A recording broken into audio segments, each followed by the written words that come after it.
সূরা আল মুলক। রহমান রহিম আল্লাহ তাআলার নামে। কত মহান সেই পূর্ণময় সত্তা, যার হাতে রয়েছে আসমান জমিনের যাবতীয় সার্বভৌমত্ব।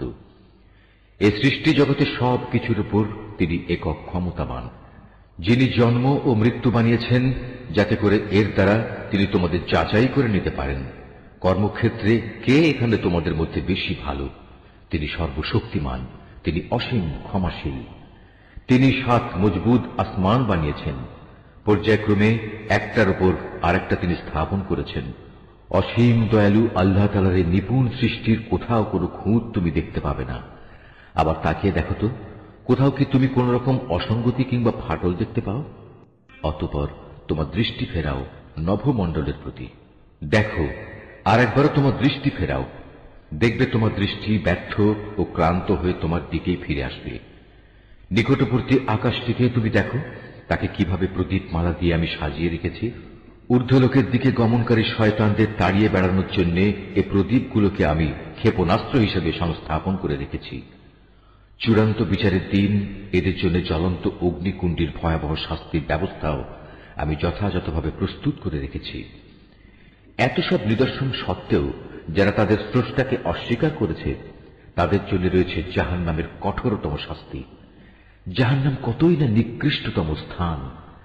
এ জাহান্নামের মধ্যে যখন তাদের ছুঁড়ে ফেলা হবে, তখন নিক্ষিপ্ত হবার আগেই তারা শুনতে পাবে তা ক্ষিপ্ত হয়ে বিকট গর্জন করছে।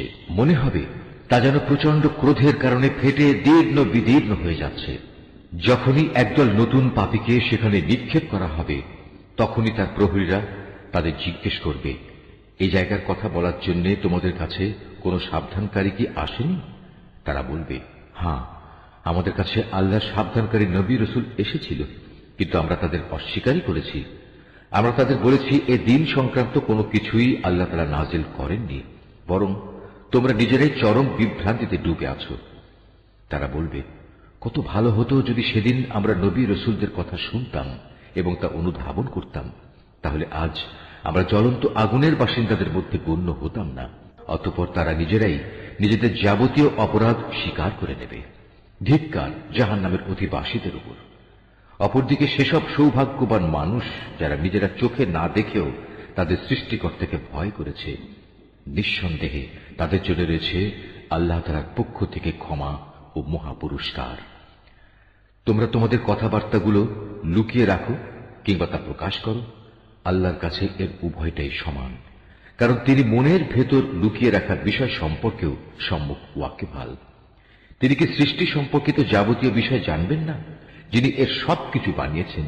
বস্তুত আল্লাহ তাআলা অত্যন্ত সূক্ষ্মদর্শী এবং সর্ববিষয়ে সম্যক জ্ঞাত।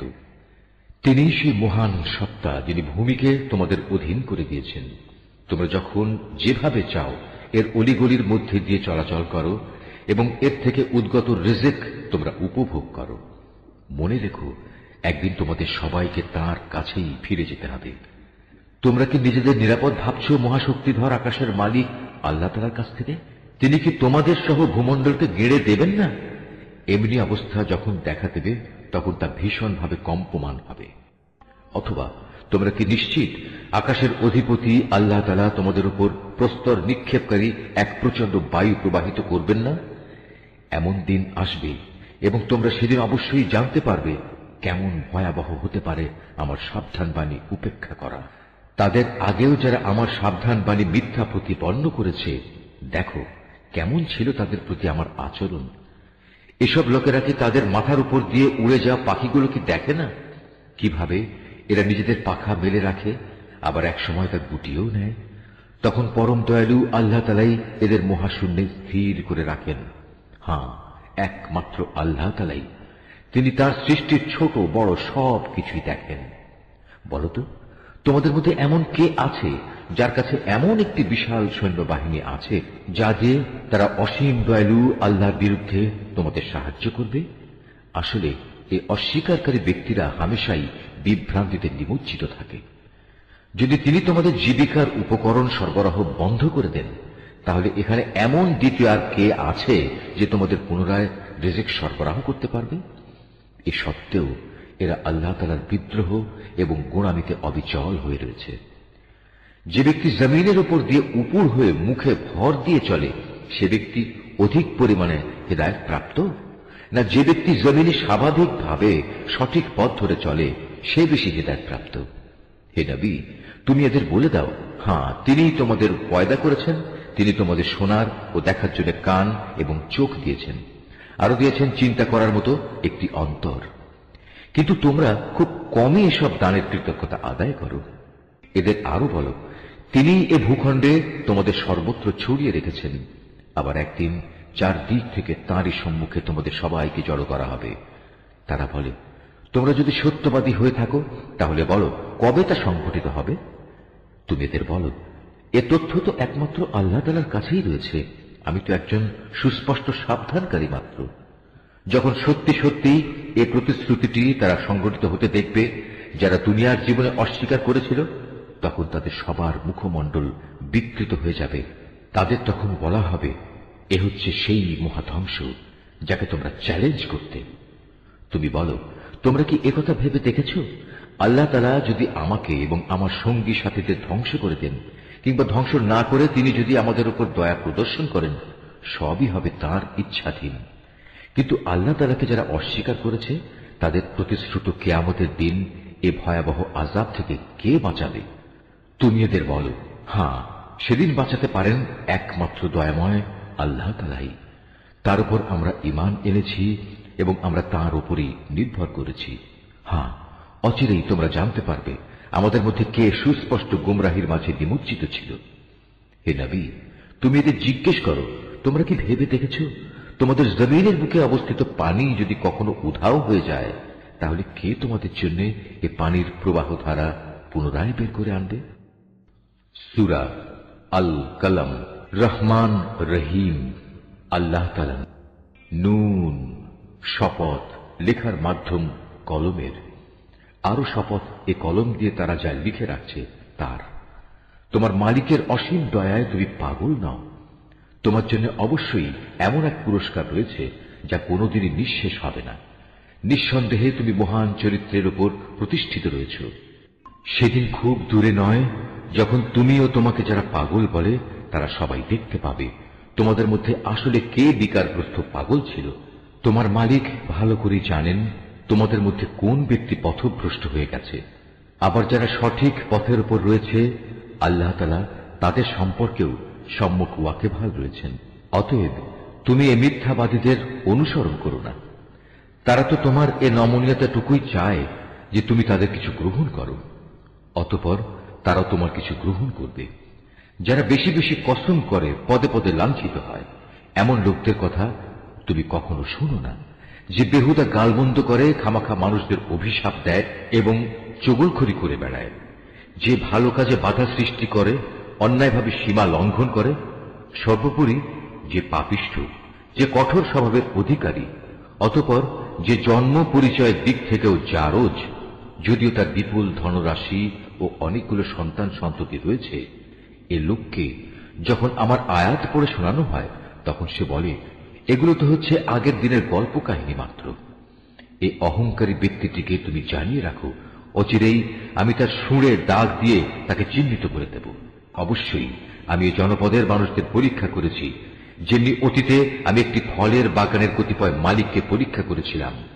সে পরীক্ষাটা ছিল, একদিন তারা সবাই একযোগে শপথ করে বলেছিল অবশ্যই তারা সকালবেলায় গিয়ে বাগানের ফল পাড়বে। এ সময় তারা আল্লাহ তাআলার ইচ্ছা ও অভিপ্রায় সম্বলিত কিছুই এর সাথে যোগ করেনি। তখন ভোর হতে না হতেই তোমার মালিকের পক্ষ থেকে সেই বাগানের উপর এক বিপর্যয় এসে পড়ল। তখনও তারা ছিল গভীর ঘুমে বিভোর।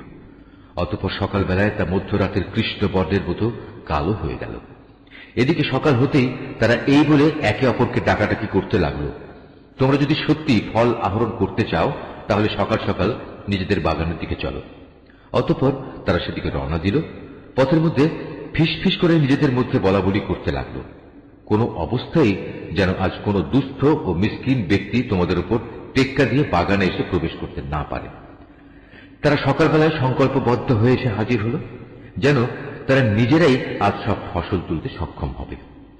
অতঃপর যখন তারা সে বাগানের দিকে তাকিয়ে দেখল তখন হতভম্ব হয়ে বলতে লাগলো, এ কি, এটা তো আমাদের বাগান নয়, আমরা নিশ্চয়ই পথ ভুলে অন্য কোথাও চলে এসেছি, না আসলে আমরা আজ মাহরুম হয়ে গেছি? এই মুহূর্তে তাদের মধ্যেকার একজন ভালো মানুষ তাদের বলল, আমি কি তোমাদের বলিনি সব কাজের ব্যাপারে আল্লাহর উপরই ভরসা করবে? কত ভালো হতো যদি তোমরা আগেই আল্লাহ তাআলার মহান নামের তাসবিহ পড়ে নিতে। এবার নিজেদের ভুল বুঝতে পেরে তারা বলল, সত্যি আমাদের মালিক আল্লাহ তাআলা অনেক মহান, অনেক পবিত্র। তার নাম না নিয়ে আমরা আসলেই জালেম হয়ে পড়েছিলাম। এভাবে তারা পরস্পর পরস্পরকে সম্বোধন করে তিরস্কার করতে লাগল। তারা আরো বলল, দুর্ভাগ্য আমাদের, মূলত আমরা সীমা লঙ্ঘন করে ফেলেছিলাম। আশা করা যায় আমাদের মালিক পার্থিব জিনিসের বদলে আখেরাতে এর চাইতে উৎকৃষ্ট কিছু আমাদের দান করবেন। আমরা আমাদের মালিকের দিকেই ফিরে যাচ্ছি। আযাব এভাবে নাজিল হয়, আর পরকালের আযাব তা তো অনেক গুরুতর।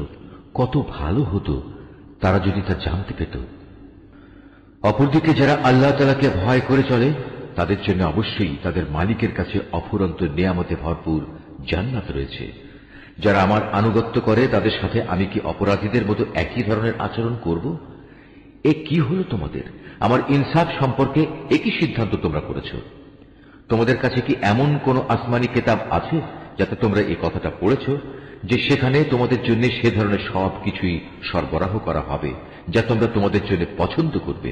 না আমি তোমাদের সাথে কোন চুক্তিতে স্বাক্ষর করেছি, এমন চুক্তি যা কিয়ামত পর্যন্ত মানা বাধ্যতামূলক হবে? এর মাধ্যমে তোমরা যা কিছু দাবি করো তাই তোমরা পাবে। তুমি এতে জিজ্ঞেস করো, তোমাদের মধ্যে কে এ দায়িত্ব নিতে পারে? নিজেরা না পারলে তাদের কি অন্য কোনো অংশীদার আছে? যদি তারা সত্যবাদী হয় তাহলে তারা তাদের অংশীদারদের সবাইকে নিয়ে আসুক। স্মরণ করো, যেদিন যাবতীয় রহস্য উদ্ঘাটিত হয়ে পড়বে তখন তাদের সাজদাবনত হওয়ার আহ্বান জানানো হবে। এসব হতভাগ্য ব্যক্তি কিন্তু সেদিন সাজদা করতে সক্ষম হবে না। তারা নিজেদের দৃষ্টি নিম্নগামী করে রাখবে। অপমানে তারা ভারাক্রান্ত হয়ে পড়বে। দুনিয়ায় এমনি করে যখন তাদের আল্লাহ সম্মুখে সাজদা করতে ডাকা হয়েছিল তখন তারা সুস্থ ও সক্ষম ছিল। হে নবী, অতঃপর তুমি আমাকে ছেড়ে দাও। যে আমার এই কিতাব অস্বীকার করে তার থেকে আমি প্রতিশোধ নেব। আমি ধীরে ধীরে এদের এমন ধ্বংসের দিকে ঠেলে নিয়ে যাব যে এরা তার কিছুই টের পাবে না। আমি এদের অবকাশ দিয়ে রাখি। অপরাধীদের ধরার আমার এই কৌশল অত্যন্ত কার্যকর। তুমি কি এদের কাছে কোনো পারিশ্রমিক দাবি করছো যে এরা তার দণ্ডভারে একেবারে অচল হয়ে পড়েছে? না তাদের কাছে অজানা জগতের কোনো খবর রয়েছে যা তারা লিখে রাখে? হে নবী, তুমি বরং তোমার মালিকের কাছ থেকে সিদ্ধান্ত আসার জন্য ধৈর্য ধারণ করো এবং এ ব্যাপারে মাছের ঘটনার সাথী নবী ইউনুসের মতো হয়েও না। যখন সে দুঃখে ভারাক্রান্ত হয়ে আল্লাহ তাআলাকে ডেকেছিল তখন যদি তার মালিকের অনুগ্রহ তার উপর না থাকত তাহলে সে লাঞ্ছিত হয়ে বালুকাময় ময়দানে নিক্ষিপ্ত হতো। অতঃপর তার মালিক তাকে বাছাই করলেন এবং তিনি তাকে তার নেক বান্দাদের কাতারে শামিল করে নিলেন। কাফেররা যখন আল্লাহর কিতাব শোনে তখন এমন ভাবে তাকায় যে এক্ষুনি বুঝে এরা নিজেদের দৃষ্টি দিয়ে তোমাকে আছড়ে ঘায়েল করে দেবে। তারা একথাও বলে সে কিতাবের বাহক একজন পাগল, অথচ এরা জানে না এ কিতাব তো মানব মণ্ডলীর জন্য একটি উপদেশ বই কিছুই নয়। সূরা আল হাক্কাহ, রহমান রহিম আল্লাহ তাআলার নামে। একটি অনিবার্য সত্য ঘটনা। কি সেই অনিবার্য সত্য ঘটনা? তুমি কি জানো সেই অনিবার্য সত্য ঘটনাটা আসলে কি? আদ ও সামুদ জাতির লোকেরা মহাপ্রলয় সংক্রান্ত এমনি একটা সত্য ঘটনা অস্বীকার করেছিল। পরিণামে দাম্ভিক সামুদ গোত্রের লোকদের এক প্রলয়ঙ্করী বিপর্যয় দ্বারা ধ্বংস করে দেওয়া হয়েছে। আর শক্তিশালী গোত্র আদকে ধ্বংস করা হয়েছে প্রচন্ড এক ঝঞ্ঝা বায়ুর আঘাতে। একটানা 7 রাত ও 8 দিন ধরে তিনি তাদের উপর দিয়ে এ প্রচন্ড বায়ু প্রবাহিত করে রেখেছিলেন। তাকালে তুমি সে জাতিকে দেখতে পেতে তারা যেন পুরনো খেজুর গাছের কতিপয় অর্থহীন কাণ্ডের মতো উপুড় হয়ে পড়ে আছে। তাদের একজনও কি এ গজব থেকে রক্ষা পেয়েছে দেখতে পাচ্ছ? দাম্ভিক ফেরাউন, তার আগের কিছু লোক এবং উপড়ে ফেলা জনপদের অধিবাসীরাও একই অপরাধ নিয়ে ধ্বংসের মুখোমুখি এসেছিল। এরা সবাই নিজ নিজ যুগে তাদের মালিকের পক্ষ থেকে যারা রাসূল হয়ে এসেছে তাদের অবাধ্যতা করেছে। ফলে আল্লাহ তাআলা এ বিদ্রোহের জন্য তাদের কঠোরভাবে পাকড়াও করলেন। নবী নূহের সময় যখন পানি তার নির্দিষ্ট সীমা অতিক্রম করল, তখন আমি তোমাদের বাঁচানোর জন্য নৌকায় উঠিয়ে নিয়েছিলাম, যেন তোমাদের জন্য আমি তাকে একটি শিক্ষামূলক ঘটনা বানিয়ে রাখতে পারি। তাছাড়া উৎসাহী কানগুলো যেন এ বিষয়টা পরবর্তী মানুষদের জন্য স্মরণ রাখতে পারে। যখন সিংহায় ফু দেওয়া হবে প্রথমবারের এক প্রচন্ড ফু, আর তখন ভূমণ্ডল ও পাহাড় পর্বত স্বস্থান থেকে উঠিয়ে নেওয়া হবে। অতঃপর উভয়টাকে একেবারেই একটাকে আরেকটার উপর ফেলে চূর্ণ বিচূর্ণ করে লণ্ড ভণ্ড করে দেয়া হবে। ঠিক সেদিনই সে মহা ঘটনাটি সংঘটিত হবে। সেদিন আকাশ ফেটে পড়বে, অতঃপর সেদিন তা বিক্ষিপ্ত হয়ে যাবে। ফেরেশতারা আল্লাহর আদেশ পালন করার জন্য আকাশের প্রান্তে অবস্থান করবে, আর তাদেরই 8 জন ফেরেশতা তোমার মালিকের আরশ তাদের মাথার উপর বহন করে রাখবে। সেদিন তোমাদের আল্লাহ তাআলার সামনে পেশ করা হবে। তোমাদের কোনো কিছুই সেদিন গোপন থাকবে না। সেদিন যার আমলনামা তার ডান হাতে দেয়া হবে, সে খুশিতে লোকজনকে ডেকে বলবে, তোমরা কে কোথায় আছো, এসো এবং আমার আমলনামার পুস্তকটি পড়ে দেখো। হ্যাঁ, আমি জানতাম আমাকে একদিন এমনি হিসাব নিকাশের সামনাসামনি হতে হবে। অতঃপর বেহেশতের উদ্যানে সে চির সুখের জীবন যাপন করবে। উদ্যান হবে আলিশান জান্নাতের মধ্যে, এর ফলমূল তাদের নাগালের মধ্যেই ঝুলতে থাকবে। আল্লাহর পক্ষ থেকে অভিনন্দনপূর্ণ ঘোষণা আসবে, অতীতে যা তোমরা কামাই করে এসেছ তারই পুরস্কার হিসেবে আজ তোমরা প্রাণ ভরে এগুলো খাও এবং তৃপ্তি সহকারে পানীয় গ্রহণ করো। আর সে হতভাগ্য ব্যক্তি যার আমলনামা সেদিন তার বাম হাতে দেয়া হবে, সে দুঃখ ও অপমানে বলবে, কত ভালো হতো যদি আজ আমাকে কোন রকম আমলনামায় না দেয়া হতো। আমি যদি আমার হিসাবের খাতাটি নাই জানতাম। হায়, আমার প্রথম মৃত্যুই যদি আমার জন্য চূড়ান্ত নিষ্পত্তিকারী বিষয় হতো। আমার ধন সম্পদ ও ঐশ্বর্য আজ কোনো কাজেই লাগলো না। আজ আমার কর্তৃত্ব ও ক্ষমতা নিঃশেষ হয়ে গেল। এ সময় জাহান্নামের প্রহরীদের প্রতি আদেশ আসবে, যাও তোমরা তাকে পাকড়াও করো, এরপর তার গলায় শেকল পরিয়ে দাও। অতঃপর জাহান্নামের জ্বলন্ত আগুনে তাকে প্রবেশ করো এবং তাকে 70 গজ শেকল দিয়ে বেঁধে ফেলো। কেননা সে কখনো মহান আল্লাহর উপর বিশ্বাস স্থাপন করেনি। সে কখনো দুস্থ অসহায় লোকদের খাবার দেওয়ার জন্য অন্যদের উৎসাহ দেয়নি। আর এ কারণেই আজকের এই দিনে তার প্রতি দয়া দেখানোর কোনো বন্ধু এখানে থাকবে না। ক্ষত নিঃসৃত পুঁজ ছাড়া আজ তার জন্য দ্বিতীয় কোনো খাবারও এখানে অবশিষ্ট থাকবে না। একান্ত অপরাধী ব্যক্তিরা ছাড়া অন্য কেউই আজ তা খাবে না। তোমরা যা কিছু দেখতে পাও আমি তা শপথ করছি, আরো শপথ করছি সেসব বস্তুর যা তোমরা দেখতে পাও না। নিঃসন্দেহে এ কিতাব একজন সম্মানিত রাসূলের আনিত বাণী। এটা কোনো কবির কাব্য কথা নয়, যদিও তোমরা খুব কমই বিশ্বাস করো। এটা কোনো গণক কিংবা জ্যোতিষীর কথাও নয়, যদিও তোমরা খুব কমই বিবেক বিবেচনা করে চলো। মূলত এ কিতাব বিশ্বজগতের মালিক আল্লাহ তাআলার কাছ থেকেই তার রাসূলের উপর নাযিল করা হয়েছে। রাসূল যদি এই গ্রন্থটি নিজে বানিয়ে আমার নামে চালিয়ে দিত, তবে আমি শক্তভাবে তার ডান হাত ধরে ফেলতাম, অতঃপর আমি তার কণ্ঠনালী কেটে ফেলে দিতাম। আর সে অবস্থায় তোমাদের কেউই তাকে আমার এই শাস্তি থেকে বাঁচাতে পারত না। সত্যি কথা হচ্ছে, আল্লাহ তাআলাকে যারা ভয় করে এ কিতাব তাদের জন্য উপদেশ বই কিছু নয়। আমি ভালো করেই জানি তোমাদের একদল লোক হবে এ কিতাবকে মিথ্যা সাব্যস্তকারী। এটি তাদের জন্য গভীর অনুতাপ ও হতাশার কারণ হবে যারা আল্লাহ তাআলাকে অস্বীকার করে। নিঃসন্দেহে এ মহাগ্রন্থ এক অমোঘ সত্য। অতএব হে নবী, এমনই একটি গ্রন্থের জন্য তুমি তোমার মহান মালিকের নামের পবিত্রতা বর্ণনা। সূরা আল মাআরিজ। রহমান রহিম আল্লাহ তাআলার নামে। একজন প্রশ্নকারী ব্যক্তি আল্লাহ তাআলার প্রতিশ্রুত অমোঘ ও অবধারিত আযাব দ্রুত পেতে চাইল। এই আযাব তো তাদের জন্য যারা একে অস্বীকার করেছে, তা প্রতিরোধকারী কিছু নেই। সমুন্নত মর্যাদার অধিকারী আল্লাহ তাআলার পক্ষ থেকেই কাফেরদের জন্য এ শাস্তির বিধান করা হয়েছে। ফেরেশতাকুল ও তাদের নেতা জিবরাইল রূহ আল্লাহর দিকে আরোহণ করে এমন একটি দিনে যার পরিমাণ 50,000 বছর। অতএব হে নবী, কাফেরদের ব্যাপারে তুমি আরো সুন্দর করে ধৈর্য ধারণ করো। কাফেররা তাদের এই অবধারিত আযাবকে বহু দূরের ব্যাপার হিসেবে দেখতে পায়, অথচ আমি তো দেখতে পাচ্ছি একেবারে আসন্ন। যেদিন আসমান গলিত তামার মতো হয়ে যাবে আর পাহাড়গুলো হবে রং বেরঙের ধুনা ফসলের মতো, সেদিন এক বন্ধু আরেক বন্ধুর খবর নেবে না, অথচ তারা একজন আরেকজনকে সুস্পষ্টভাবে দেখতে পাবে।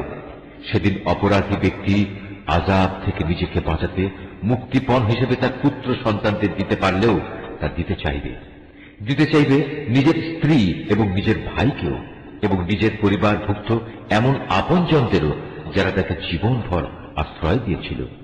সম্ভব হলে ভূমণ্ডলের সব কিছুই সে দিতে চাইবে, তারপরেও জাহান্নাম থেকে বাঁচতে চাইবে না। কোনো কিছুর বিনিময়ে তা থেকে বাঁচা যাবে না। সে জাহান্নাম হচ্ছে একটি প্রজ্বলিত আগুনের লেলিহান শিখা, যার চামড়া ও তার অভ্যন্তরীণ মাংসগুলো খসিয়ে দেবে।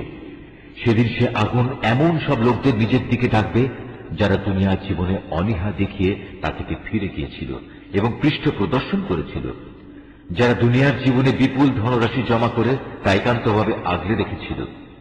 আসলে মানুষকে সৃষ্টি করা হয়েছে খুব সংকীর্ণ মনের এক ভীরু জীব হিসেবে। যখনই তার উপর কোনো বিপদ আসে তখন সে ঘাবড়ে যায়, আবার যখন তার সচ্ছলতা ফিরে আসে তখন সে আগের কথা ভুলে গিয়ে কার্পণ্য করতে আরম্ভ করে।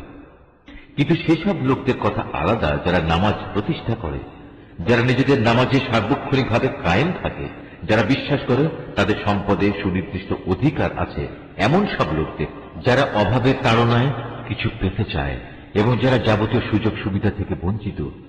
তারাও নয় যারা বিচার দিনের সত্যতা স্বীকার করে। তদুপরি যারা তাদের মালিকের আযাবকেও ভয় করে।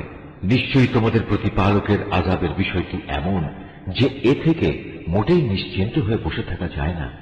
যারা হারাম কাজ থেকে নিজেদের যৌন অঙ্গসমূহের হেফাজত করে, অবশ্য নিজেদের স্ত্রীদের কিংবা এমন সব মহিলাদের বেলায় এটা প্রযোজ্য নয় যারা আল্লাহ তাআলার অনুমোদিত পন্থায় তাদের মালিকানাধীন রয়েছে, এদের ব্যাপারে সংযম না করা হলে এজন্য তারা তিরস্কৃত হবে না। আল্লাহ তাআলার নির্ধারিত এই সীমারেখার বাইরে যারা যৌন সম্ভোগের জন্য অন্য কিছু পেতে চাইবে তারা হবে শরীয়তের সুস্পষ্ট সীমা লঙ্ঘনকারী। যারা তাদের আমানত ও তাদের প্রতিশ্রুতি রক্ষা করে, যারা সাক্ষ্য প্রদানের ব্যাপারে সত্যের উপর অটল থাকে, সর্বোপরি যারা নিজেদের নামাজের হেফাজত করে, পরকালে এরাই আল্লাহর জান্নাতে মর্যাদা সহকারে প্রবেশ করবে। এ কাফিরদের আজ কি হল? এরা কেন এসব বিষয়ে মিথ্যা সাব্যস্ত করতে এভাবে ঊর্ধ্বশ্বাসে তোমার সামনে ছুটে আসছে এরা ডান দিক থেকে বাম দিক থেকে দলে দলে। তাদের প্রত্যেক ব্যক্তি কি এ মিথ্যা আশা পোষণ করে যে তাকে আল্লাহর নিয়ামত ভরা জান্নাতে দাখিল করা হবে? না, তা কখনো সম্ভব নয়। আমি তাদের এমন এক জিনিস দিয়ে বানিয়েছি যা তারা ভালো করে জানে, তা হচ্ছে সৃষ্টির অপরিহার্য পরিণতি মৃত্যু এবং মৃত্যুর অপরিহার্য পরিণাম হিসাবে সম্মুখীন হওয়া। আমি উদয়াচল ও অস্তাচল সমূহের মালিকের শপথ করছি, অবশ্যই আমি বিদ্রোহীদের ধ্বংস সাধনে সক্ষম। আমি সক্ষম এদের চাইতে উৎকৃষ্ট কাউকে দিয়ে এদের বদলে দিতে। আমার অগ্রযাত্রা কেউ অনুরোধ করতে পারে না।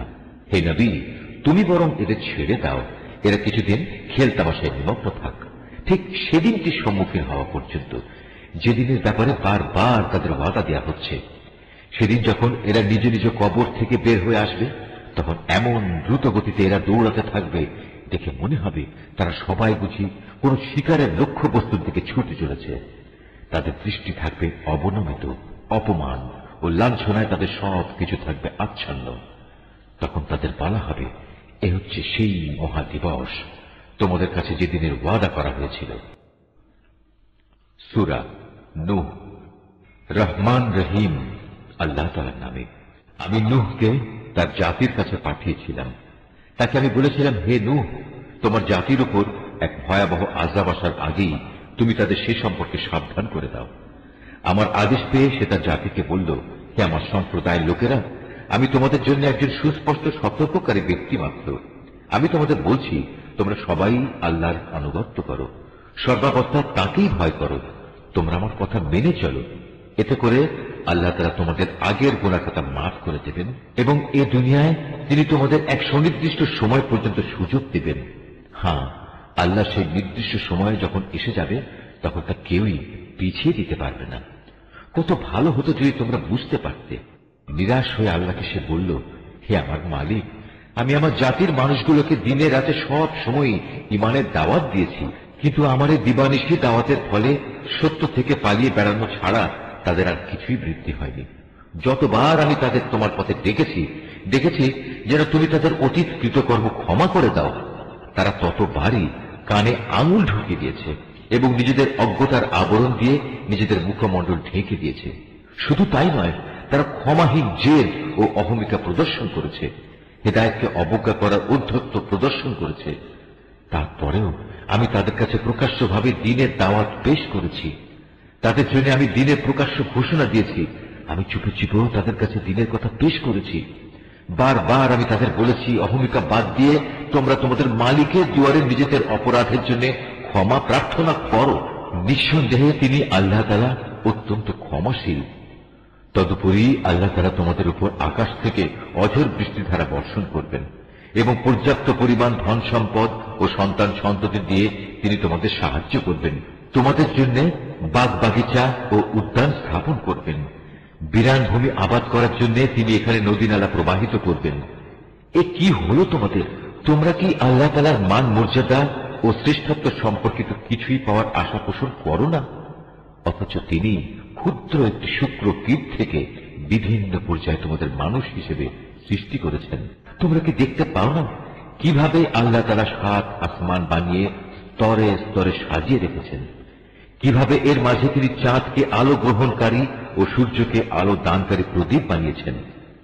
আল্লাহ তাআলা তোমাদের মাটি থেকে এক বিশেষ পদ্ধতিতে উদ্গত করেছেন, ঠিক একটি তৃণখণ্ডের মতো করে। আবার জীবনের শেষে তিনি তোমাদের সেই মাটির কোলেই ফিরিয়ে আনবেন এবং তা থেকেই একদিন তিনি তোমাদের সহসা বের করে এনে নতুন জীবন দান করবেন। আল্লাহ তাআলা তোমাদের জন্য এই জমিনকে বিছানার মতো সমতল করে বানিয়েছেন, যাতে করে তোমরা এর বুকে উন্মুক্ত ও প্রশস্ত পথ ধরে চলাফেরা করতে পারো। নূহ বলল, হে আমার মালিক, আমার জাতির লোকেরা আমার কথা অমান্য করেছে। আমার বদলে তারা এমন কিছু লোকের অনুসরণ করেছে যাদের ধন সম্পদ ও সন্তান সন্ততি কেবল তাদের বিনাশই বৃদ্ধি করেছে। তারা সত্যের বিরুদ্ধে সাংঘাতিক ধরনের এক ষড়যন্ত্র শুরু করেছে। তারা বলে, তোমরা তোমাদের সেসব দেবতাদের কোনো অবস্থায় পরিত্যাগ করো না। ওয়াদ সুয়া নামক দেবতাদের উপাসনা কিছুতেই ছেড়ে দিও না। ইয়াগুস, ইয়াউক ও নাসর নামের দেব দেবীকেও ছাড়বে না। হে মালিক, এরা বিশাল এক জনগোষ্ঠীকে পথভ্রষ্ট করেছে। তুমিও আজ এ জালেমদের জন্য পথভ্রষ্টতা ছাড়া আর কিছুই বাড়িয়ে দিও না। অতঃপর তাদের নিজেদের অপরাধের জন্যই তাদের মহাপ্লাবনে ডুবিয়ে দেওয়া হচ্ছে। পরকালেও তাদের জাহান্নামের কঠিন অনলে প্রবেশ করানো হবে। এই অবস্থায় তারা আল্লাহ তাআলা ব্যতীত দ্বিতীয় কাউকেই সাহায্যকারী হিসেবে পাবে না। নূহ আরো বলল, হে আমার মালিক, এই জমিনের অধিবাসী জালেমদের একজন গৃহবাসীকেও তুমি আজ শাস্তি থেকে রেহাই দিও না। আজ যদি তুমি এদের শাস্তি থেকে অব্যাহতি দাও, তাহলে এরা পুনরায় তোমার বান্দাদের পথভ্রষ্ট করে দেবে। শুধু তাই নয়, এরা ভবিষ্যতেও দুরাচার, পাপী এবং কাফের ছাড়া কাউকেই জন্ম দেবে না। হে আমার প্রতিপালক, তুমি আমাকে, আমার পিতামাতাকে তোমার উপর ঈমান এনে যারা আমার সাথে ঈমানের এই ঘরে আশ্রয় নিয়েছে এমন সব ব্যক্তিদের এবং সব ঈমানদার পুরুষ ও মহিলাদের ক্ষমা করে দাও। জালেমদের জন্য চূড়ান্ত ধ্বংস ছাড়া কিছুই তুমি বৃদ্ধি করো না। সূরা আল জিন। রহমান রহিম আল্লাহ তাআলার নামে। হে নবী, তুমি বলো, আমার কাছে এ মর্মে ওহী নাজিল করা হয়েছে, জিনদের একটি দল কোরআন শুনেছে। অতঃপর তারা নিজেদের লোকেদের কাছে গিয়ে বলেছে, আমরা এক বিস্ময়কর কোরআন শুনে এসেছি, যা তার শ্রোতাকে সঠিক ও নির্ভুল পথ প্রদর্শন করে। তাই আমরা তার উপর ঈমান এনেছি এবং আমরা আর কখনো আমাদের মালিকের সাথে কাউকে শরীক করব না। আর আমরা বিশ্বাস করি আমাদের মালিকের মান মর্যাদা সকল কিছুর ঊর্ধ্বে। তিনি কখনো কাউকে স্ত্রী কিংবা পুত্র হিসেবে গ্রহণ করেননি। আমরা আরো জানি আমাদের কতিপয় নির্বোধ আল্লাহ তাআলার উপর অসত্য ও বাড়াবাড়িমূলক কথাবার্তা আরোপ করে। অথচ আমরা মনে করেছিলাম মানুষ ও জিন এই দুই জাতি তো আল্লাহ তাআলার উপর মিথ্যা আরোপ করতেই পারে না। মানুষদের মাঝে কতিপয় মূর্খ ব্যক্তি বিপদে আপদে কিছু সংখ্যক জিনের কাছে আশ্রয় চাইত। এসব করে তারা জিনদের অহংকার অহমিকা আরো বাড়িয়ে দিত। এই জিনরা মনে করত, যেমনি মনে করতে তোমরা মানুষরা মৃত্যুর পর আল্লাহ তাআলা কখনো কাউকে পুনরুজ্জীবিত করবেন না। জিনরা আরো বলল, আমরা আকাশমণ্ডল ভালোভাবে পর্যবেক্ষণ করেছি, আমরা একে কঠোর প্রহরী ও উল্কাপিণ্ড দ্বারা ভরা পেয়েছি। আমরা আগে আকাশের বিভিন্ন ঘাঁটিতে কিছু একটা শোনার প্রত্যাশা বসে থাকতাম, কিন্তু এখন আমাদের কেউ যদি এসব ঘাঁটিতে বসে কিছু শোনার চেষ্টা করে, তাহলে সে প্রতিটি জায়গায় আগে থেকে তার জন্য পেতে রাখা একটি উজ্জ্বল উল্কাপিণ্ড দেখতে পায়। আমরা বুঝতে পারছিলাম না পৃথিবীর মানুষদের কোন অনিষ্ট সাধনের উদ্দেশ্যেই কি এসব উল্কাপিণ্ড বসিয়ে রাখা হয়েছে, না এর মাধ্যমে তাদের মালিক মূলত তাদের সঠিক কোন পথ দেখাতে চান। মানুষদের মতো আমাদের মধ্যেও কিছু আছে সৎ কর্মশীল, আর কিছু আছে ব্যতিক্রম। পাপ পুণ্যের দিক থেকে আমরাও ছিলাম দ্বিধা বিভক্ত। আমরা বুঝে নিয়েছি এ ধরার বুকে কোথাও আমার আল্লাহ তাআলাকে কোনো অবস্থায় অক্ষম করতে পারবো না, না আমরা কখনো তার রাজ্য থেকে পালিয়ে গিয়ে তাকে পরাভূত করে দিতে পারব। আমরা যখন হেদায়েতের বাণী সম্বলিত কোরআন শুনলাম, তখন আমরা তার উপর ঈমান আনলাম। কেননা যে ব্যক্তি তার মালিকের উপর ঈমান আনে, তার নিজের পাওনা কম পাওয়ার আশঙ্কা থাকে না, পরকালেও তাকে লাঞ্ছনা ও অপমান পেতে হবে না। আমাদের মধ্যে কিছু আছে যারা আল্লাহর অনুগত মুসলিম, আবার কিছু আছে যারা সত্য বিমুখ কাফের। যারা আল্লাহর আনুগত্যের পথ বেছে নিয়েছে তারা মুক্তি ও সৎ পথে বাছাই করে নিয়েছে। যারা সত্য বিমুখ তারা অবশ্যই জাহান্নামের ইন্ধন হবে। আসলে লোকেরা যদি সত্য ও নির্ভুল পথে দৃঢ়ভাবে কায়েম থাকত, তাহলে আমি তাদের আসমান থেকে প্রচুর পানি পান করাতাম। এটা এজন্যে আমি এর দ্বারা তাদের ঈমানের পরীক্ষা নেব। যদি কোনো মানুষ তার মালিকের স্মরণ, ঈমান ও আনুগত্য থেকে মুখ ফিরিয়ে নেয়, তার মালিক তাকে অবশ্যই কঠোর আযাবে প্রবেশ করাবেন। তোমার উপর এ মর্মে ওহী পাঠানো হয়েছে, মসজিদ সমূহ একান্তভাবে আল্লাহ তাআলার ইবাদতের জন্য নির্দিষ্ট। অতএব তোমরা আল্লাহর পাশাপাশি অন্য কাউকে ডেকো না। যখন আল্লাহর এক বান্দা তাকে ডাকার জন্য দাঁড়ালো, তখন মানুষ কিংবা জিনের অনেক সদস্যই তার আশেপাশে ভিড় জমাতে লাগলো। এদের তুমি বলো, আমি শুধু আমার মুনিবকেই ডাকি, আর আমি তো কখনো তার সাথে কাউকে শরীক করি না। তুমি বলো, আমি তোমাদের কোনো ক্ষতি সাধনের যেমন ক্ষমতা রাখি না, তেমনি আমি তোমাদের কোনো ভালো করার ক্ষমতাও রাখি না। তুমি তাদের বলো, কোনো সংকট দেখা দিলে আমাকেই বা আল্লাহর পাকড়াও থেকে কে রক্ষা করবে? তিনি ছাড়া আর কোনো আশ্রয়স্থল তো আমি খুঁজে পাব না। আমার কাজ এছাড়া আর কি যে আমি আল্লাহর কাছ থেকে তার বাণী ও হেদায়েত পৌঁছে দেব? পৌঁছে দেওয়ার পর তোমাদের মধ্যে যদি কেউ আল্লাহ তাআলা এবং তার রাসূলকে অমান্য করে, তার জন্য রয়েছে জাহান্নামের কঠিন আগুন, যেখানে তারা চিরকাল অবস্থান করবে। এভাবে সত্যি সত্যি যখন সে দিনটি চোখের সামনে দেখতে পাবে, যার প্রতিশ্রুতি তাদের বারবার দেয়া হচ্ছে, তখন তারা অবশ্যই জানতে পারবে কার সাহায্যকারী কত দুর্বল এবং কার বাহিনী সংখ্যায় কত নগণ্য।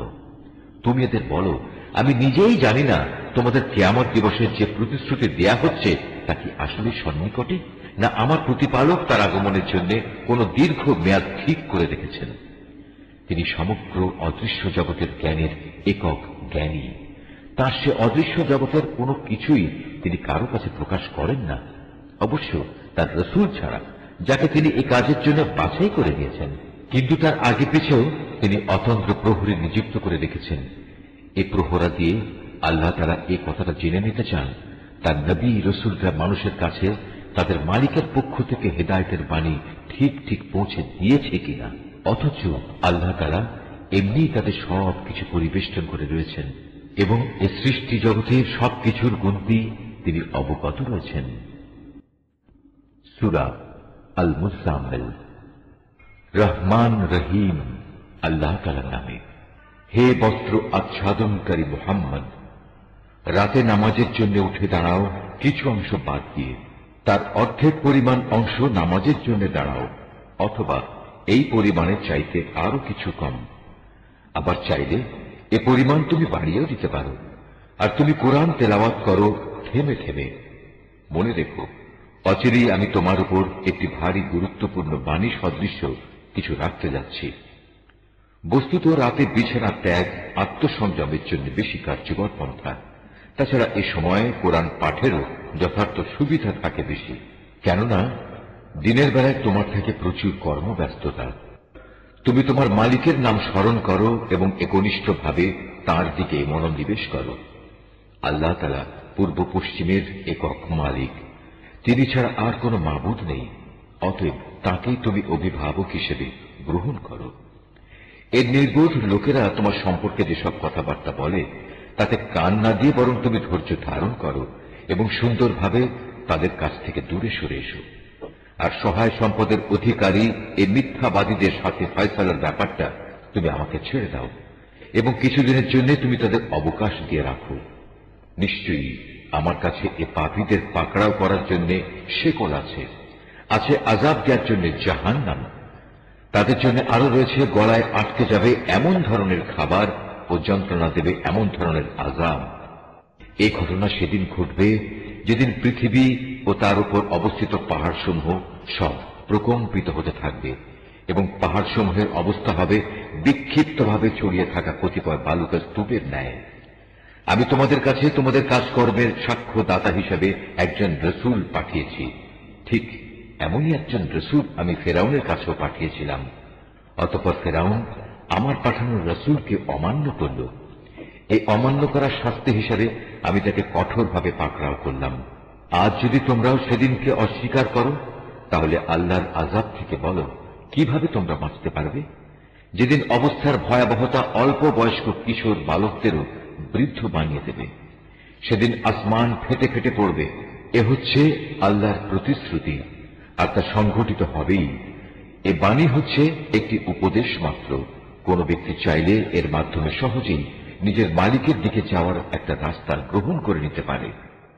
হে নবী, তোমার মালিক একথা জানেন তুমি ইবাদতের জন্য কখনো রাতের 2/3 কখনো অর্ধেক অংশ, আবার কখনো 1/3 দাঁড়িয়ে থাকো। তোমার সাথে তোমার সাথীদের এক দলও এমনটি করে। মূলত রাত দিনের এই হিসাব তো আল্লাহ তাআলাই ঠিক করে রাখেন। তিনি এও জানেন তোমরা এর সঠিক হিসাব করতে সক্ষম হবে না। তাই আল্লাহ তাআলা এ ব্যাপারে তোমাদের উপর ক্ষমাপরায়ণ হয়েছেন। অতএব এখন থেকে কোরআনের যে পরিমাণ অংশ তেলাওয়াত করা তোমাদের জন্য সহজ, ততটুকুই তোমরা তেলাওয়াত করো। তিনি আল্লাহ তাআলা তোমাদের অবস্থা জানেন। তোমাদের ভেতর কেউ কেউ অসুস্থ হয়ে পড়তে পারে, আবার কেউ কেউ আল্লাহর দেয়া অনুগ্রহ জীবিকা সন্ধানের উদ্দেশ্যে সফরে বের হতে পারে, আবার একদল লোক আল্লাহর পথে যুদ্ধে নিয়োজিত হবে।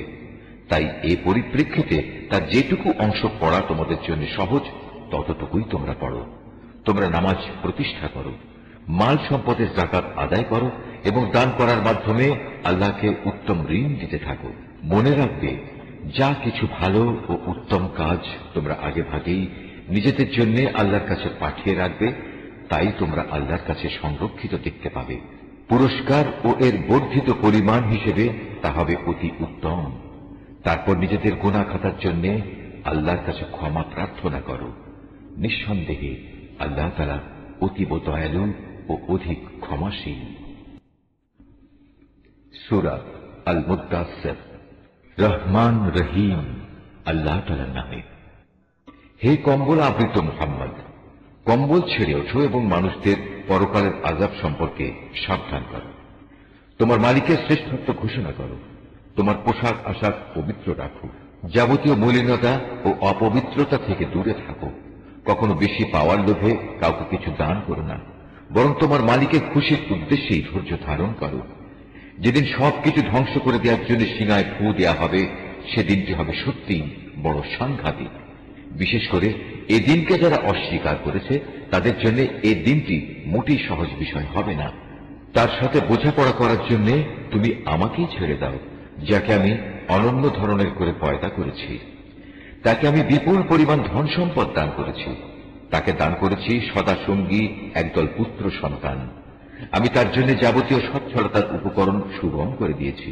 তারপরেও যে লোভ করে তাকে আমি আরো অধিক দিতে থাকব না, তা কখনো হবে না, কেননা সে আমার আয়াতসমূহের বিরুদ্ধ আচরণে বদ্ধপরিকর।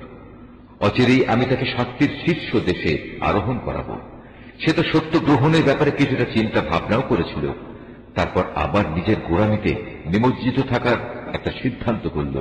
তার উপর অভিশাপ, সত্য চেনার পরেও কেমন করে সে পুনরায় বিরোধিতার সিদ্ধান্ত করল। আবারও তার উপর অভিশাপ নাজিল হোক, কিভাবে সে এমন সিদ্ধান্ত করতে পারল। সে একবার উপস্থিত লোকদের প্রতি চেয়ে দেখল, অহংকার ও দম্ভ ভরে সে তার ভ্রু কুঞ্চিত করল, অবজ্ঞা ভরে নিজের মুখটা বিকৃত করে ফেলল। অতঃপর সে মুখ ফিরিয়ে নেওয়ার সিদ্ধান্ত করল। আভিজাত্যের কারণে সে অহংকারী হয়ে থাকল। সে আরো বলল, এ তো আসলে জাদুবিদ্যার খেল ছাড়া আর কিছুই নয়। এসব তো আগে থেকেই চলে আসছে। এ তো মানুষের কথা ছাড়া আর কিছুই নয়। অচিরেই আমি তাকে জাহান্নামে প্রবেশ করাবো। তুমি কি জানো জাহান্নামের আগুন কি ধরনের? এটা এমন ভয়াবহ আযাব যা এর অধিবাসীদের জ্বালিয়ে অক্ষত অবস্থায় ফেলে রাখবে না, আবার শাস্তি থেকে রেহাইও দেবে না, বরং তা মানুষদের গায়ের চামড়া জ্বালিয়ে দেবে। তারপর আছে 19।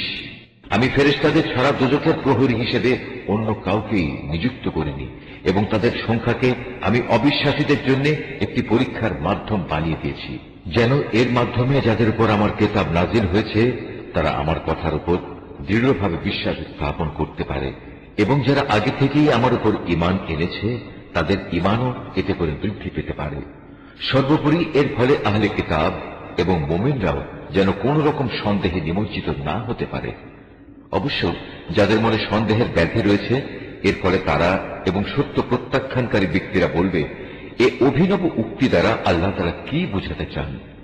মূলত এ ধরনের বক্তব্য দ্বারা আল্লাহ তাআলা যাকে চান তাকে গোমরা করেন, আবার একই বক্তব্যের মাধ্যমে তিনি যাকে চান তাকে সঠিক পথে পরিচালিত করেন। তোমার মালিকের বিশাল বাহিনী সম্পর্কে আসলে তিনি ছাড়া আর কেউই জানে না। আর দোজখের বর্ণনা এ তো শুধু মানুষদের উপদেশের জন্যই। না, তা কখনো নয়। আমি চাঁদের শপথ করে বলছি, আরো শপথ করছি রাতের, যখন তার অবসান হতে থাকে। শপথ করছি প্রভাতকালে, যখন তা দিনের আলোয় উদ্ভাসিত হয়।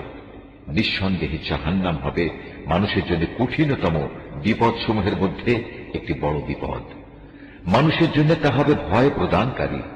তোমাদের মধ্যেকার যে ব্যক্তি কল্যাণের পথে অগ্রসর হতে চায় এবং অকল্যাণের পথ থেকে পিছু হটতে মনস্থ করে, পৃথিবীর প্রত্যেক মানুষই নিজের কর্মফলের হাতে বন্দী হয়ে আছে, অবশ্য ডান দিকে অবস্থানকারী নেক লোকগুলো ছাড়া। তারা অবস্থান করবে চিরস্থায়ী জান্নাতে। সেদিন তারা পরস্পরকে জিজ্ঞেস করবে জাহান্নামে নিক্ষিপ্ত পাপিষ্ঠদের সম্পর্কে। তারা বলবে, হে জাহান্নামের অধিবাসীরা, তোমাদের আজ কিসে এ ভয়াবহ আযাবে উপনীত করেছে? তারা বলবে, আমরা নামাজীদের দলে শামিল ছিলাম না, ক্ষুধার্ত ও অভাবী ব্যক্তিদের আমরা খাবার দিতাম না, সত্যের বিরুদ্ধে যারা অন্যায় অমূলক আলোচনায় উদ্যত হতো আমরা তাদের সাথে মিলে উদ্ভট কথাবার্তা বানাতাম। সর্বোপরি আমরা আখিরাতকেও অস্বীকার করতাম। এমনই অস্বীকার করতে করতে একদিন আমাদের সামনে অবধারিত মৃত্যু এসে হাজির হয়ে গেল। তাই আজ কোন সুপারিশকারীর সুপারিশই তাদের কোনো উপকারে আসবে না। বলতে পারো এদের কি হয়েছে? এরা এ সত্যনিষ্ঠ বাণী থেকে মুখ ফিরিয়ে নিচ্ছে কেন? অবস্থা দৃষ্টে মনে হয় এরা যেন বনের কতিপয় পলায়নরত ভীত সন্ত্রস্ত গাধা, যা গর্জনকারী বাঘের আক্রমণ থেকে পালাতেই ব্যস্ত, কিন্তু তাদের প্রতিটি ব্যক্তিই চায় স্বতন্ত্রভাবে এক একটি উন্মুক্ত গ্রন্থ তাকে দেয়া হোক। এটা কখনো সম্ভব নয়। আসলে এই লোকেরা শেষ বিচারের দিনক্ষণকে মোটেই ভয় করে না। না, কখনো তা অবজ্ঞার বিষয় নয়। এটি একটি নসিহত মাত্র। অতএব এক্ষণে যার ইচ্ছা সে যেন এ থেকে শিক্ষা গ্রহণ করে। সত্যি কথা হচ্ছে, আল্লাহ তাআলার ইচ্ছা দেখে দেখে তারা কখনো এ থেকে শিক্ষা গ্রহণ করবে না। একমাত্র তিনি ভয় করার যোগ্য এবং একমাত্র তিনিই হচ্ছেন ক্ষমার মালিক। সূরা আল কিয়ামা।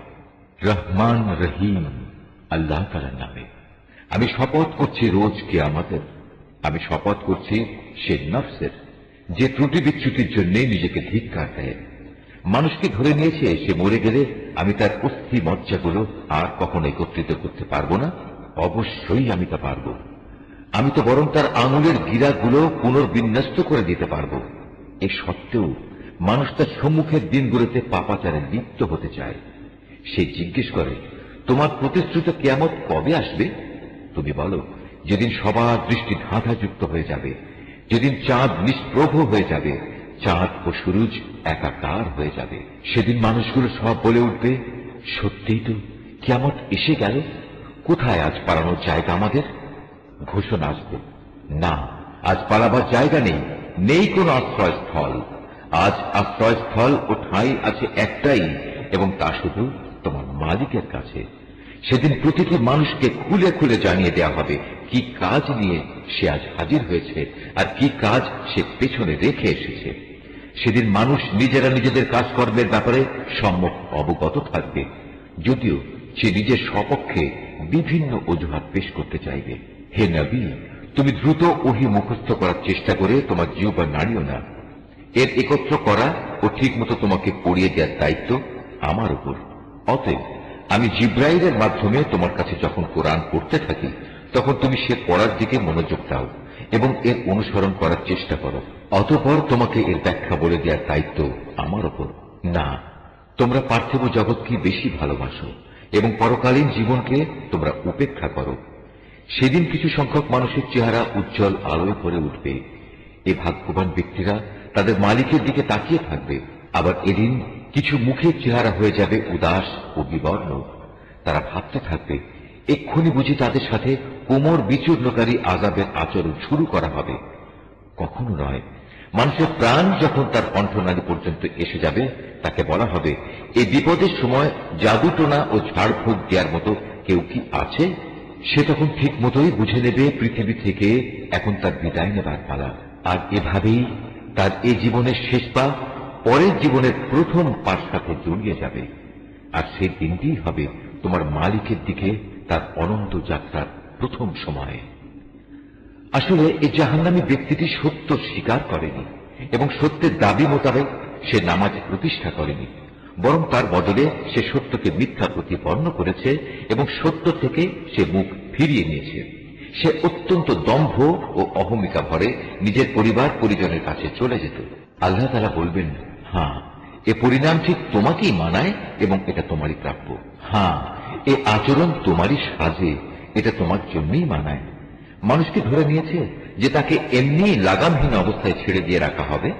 সে কি একসময় এক ফোঁটা স্খলিত শুক্র বিন্দুর অংশ ছিল না? তারপর এক পর্যায়ে তা হল রক্তপিণ্ড। অতঃপর আল্লাহ তাআলা তাকে দেহ সৃষ্টি করে সুবিন্যস্ত করলেন। এরপর আল্লাহ তাআলা সে অবস্থা থেকে নারী পুরুষের জোড়া পয়দা করেছেন। এরপরেও তোমরা কি মনে করো আল্লাহ তাআলা মৃতদের পুনরুজ্জীবিত করতে সক্ষম হবেন না? সূরা আদ-দাহর, রহমান রহিম আল্লাহ তাআলার নামে।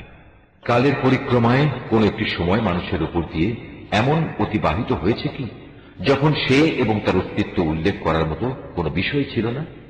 আমি মানুষকে সৃষ্টি করেছি নারী পুরুষের মিশ্রিত শুক্র থেকে, যেন আমি তাকে তার ভালো মন্দের ব্যাপারে পরীক্ষা করতে পারি।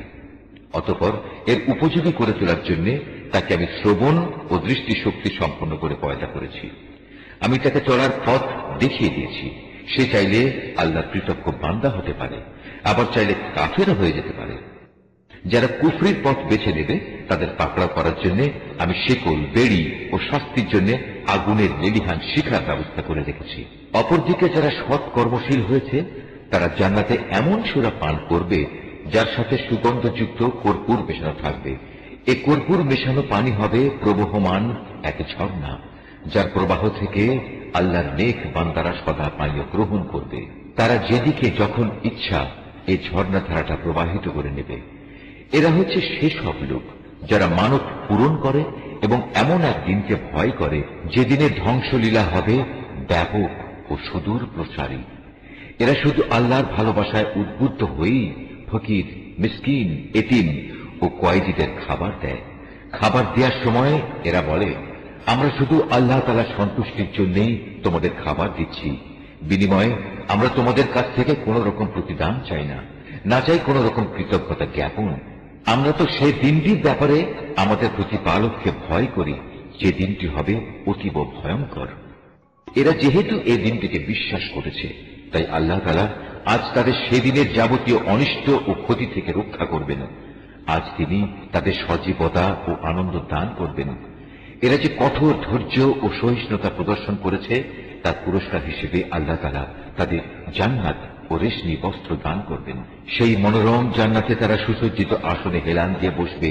সেখানে সূর্যের তাপ যেমন তারা দেখবে না, তেমনি দেখবে না কোন রকম শীতের প্রকোপ। তাদের উপর জান্নাতের গাছের ছায়া ঝুঁকে থাকবে। ফল পাকড়া ও তাদের আয়ত্তাধীন থাকবে।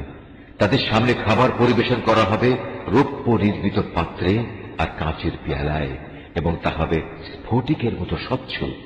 রূপালী স্ফটিক পাত্র, যার সবটুকুই পরিবেশনকারীরা যথাযথভাবে পূর্ণ করে রাখবে।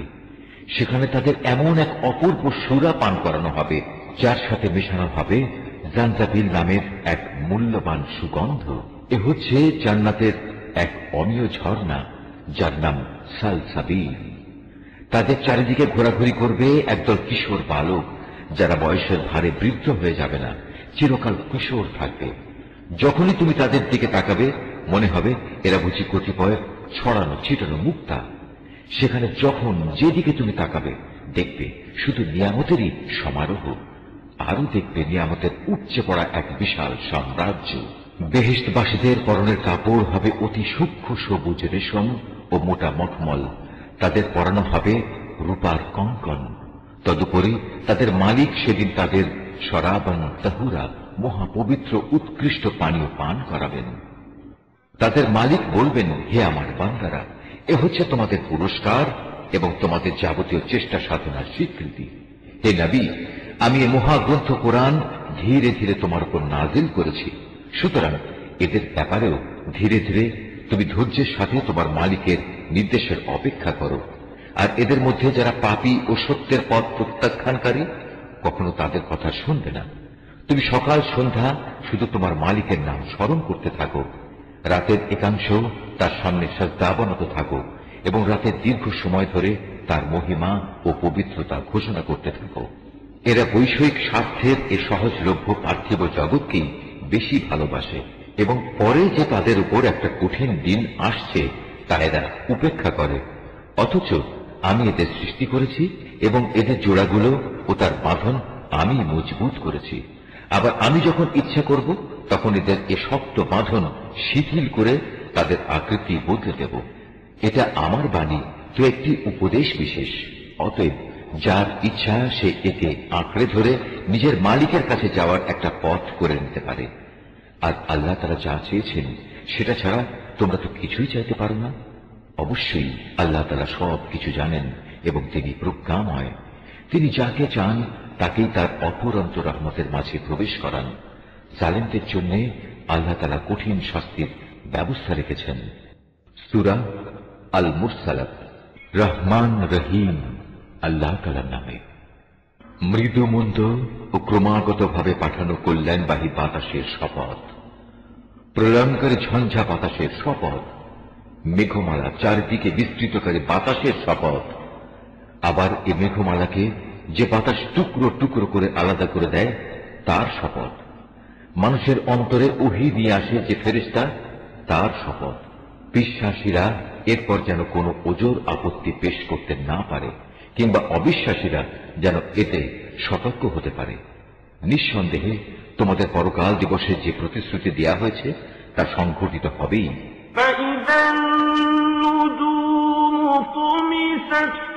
যখন আকাশের তারাগুলো জ্যোতিহীন করে দেয়া হবে, যখন আকাশ বিদীর্ণ হয়ে যাবে, যখন পাহাড়গুলো ধুলোর মতো উড়িয়ে দেয়া হবে, যখন নবী রাসূলদের সকলকে নির্ধারিত সময়ে এক জায়গায় জড়ো করা হবে। কোন বিশেষ দিনটির জন্য এই জড়ো করার কাজ স্থগিত করে রাখা হয়েছে? চূড়ান্ত ফয়সালার দিনটির জন্য। তুমি কি জানো সে ফয়সালার দিনটি কেমন হবে? যারা এটা অস্বীকার করেছে সেদিন তাদের ধ্বংস অবধারিত। আমি কি আগের অবিশ্বাসী জালেম লোকদের ধ্বংস করিনি? অতঃপর আমি পরবর্তী লোকদের ধ্বংসের পথে চালিয়ে পূর্ববর্তীদের সঙ্গী করে দেব। সকল যুগে অপরাধী ব্যক্তিদের সাথে আমি এ একই ধরনের ব্যবহারই করে থাকি।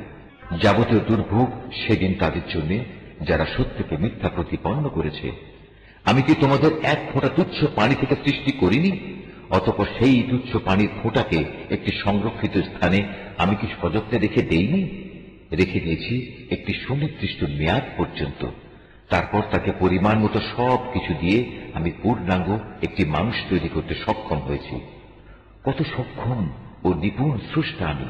যাবতীয় দুর্ভোগ সেদিন তাদের জন্য যারা সত্যকে মিথ্যা প্রতিপন্ন করেছে। আমি কি ভূমিকে প্রয়োজনীয় সামগ্রী সমূহের ধারণাকারী করে বানিয়ে রাখিনি? জীবিত ব্যক্তিদের যেমনি সে ধারণ করে আছে, তেমনি মৃত ব্যক্তিদেরও নিজের ভেতর ধরে রেখেছে। আমি এ ভূমির উপর উঁচু উঁচু পর্বতমালা সৃষ্টি করে রেখেছি এবং তোমাদের কি আমি সুপ্রিয় পানি পান করিয়েছি। দুর্ভোগ তাদের জন্য যারা এসব সত্যকে মিথ্যা বলেছে। বিচারের পর বলা হবে, এবার চলো সেই জিনিসের দিকে যা তোমরা দুনিয়ায় অস্বীকার করতে। চলো সেই ধূম্রপুঞ্জের ছায়ার দিকে, যার রয়েছে 3টি ভয়ঙ্কর শাখা প্রশাখা। এ ছায়া কিন্তু সুনিবিড় কিছু নয়, এটা তাকে আগুনের লেলিহান শিখা থেকে বাঁচাতেও পারবে না, বরং তা বৃহৎ প্রাসাদ তুল্য আগুনের স্ফুলিঙ্গ নিক্ষেপ করতে থাকবে। মনে হবে যেন হলুদ বর্ণের কতিপয় উটের পাল। দুর্ভোগ তাদের জন্য যারা একে মিথ্যা প্রতিপন্ন করেছে। এ হচ্ছে সেই মহাবিচারের দিন, যেদিন কেউ কোনো কথা বলবে না। কাউকে সেদিন গুনাহের পক্ষে ওজর আপত্তি কিংবা সাফাই পেশ করার অনুমতি দেওয়া হবে না। যাবতীয় দুর্ভোগ সেদিন তাদের জন্য যারা এসব সত্য অস্বীকার করেছে। সেদিন পাপীদের বলা হবে, আজকের দিন হচ্ছে চূড়ান্ত ফয়সালার দিন। তোমাদের সাথে তোমাদের পূর্ববর্তী সকল মানুষকে আজ আমি এখানে একত্রিত করেছি। আজ যদি আমার বিরুদ্ধে তোমাদের কোনো অপকৌশল প্রয়োগ করার থাকে, তাহলে তা প্রয়োগ করো। দুর্ভোগ তাদের জন্য যারা একে মিথ্যা বলেছে।